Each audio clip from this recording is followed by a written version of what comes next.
Well, it was sort of like Cinderella, because I was working as a waitress and up until June 29th of 2010, and then my song was sent to the choreographer on that show by my best friend, who I asked not to show anyone the song. I just sent it to her like a best friend would, and so she immediately emailed it to the choreographer and said, maybe one day you can play this on your show.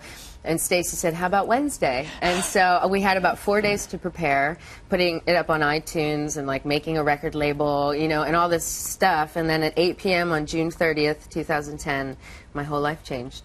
Running around leaving scars, collecting a jar of hearts, and tearing love apart. I feel like if I had worried about doing something, you know, so that people would like it, or if I had thought about the pressure, that I probably couldn't have written. You know, I'm just a teeny little creative person, and I get scared if and so I don't know how to write when I'm afraid, and so I had to like trick myself and not think about it, and then I got to, you know, have the time to write and not freak out, and it was a good thing. And then I recorded most of my album with is this guy named Jake Gosling, and he did Ed's album. So Ed came to the studio to just hang out, and I was like, do you want to sing on this? And he's like, while okay. While you're here, write something for me. Yeah, no, well, luckily it was written, but we just happened to be recording that song that day, so it was pretty fateful how it worked out. And he said, okay, I'll do it. And then he just sang, and we had a party, and we're laughing and screaming, and it's all on the song. It's called Be My Forever, and yeah, it happened organically. We didn't tell our label, nothing, we just did it.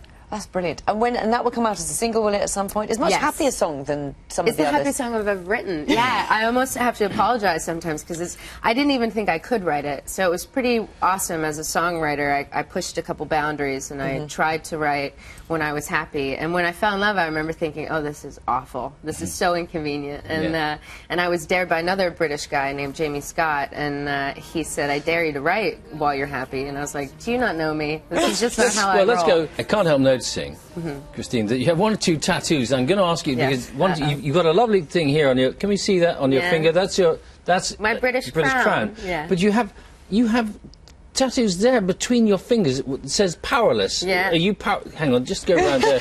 There, just show the camera, just bend your finger. There, it says powerless. Okay, Why? Are you powerless, or what is that? Well, I like to think that I'm not, you know, in full of the power. I like to kind of exist in a way. Doesn't it hurt when you have it done? Yes, it hurts very bad. Then why put them there? And then and then bitten, of course, because of the Twilight. I mean, you were a Twilight fan before you did the song. I had to hide this tattoo when I was hanging out with the cast members. Did you? It was so embarrassing. I was like, don't mind me. Just a mere 70 then, altogether. Just 70-ish, yeah. Okay. 70.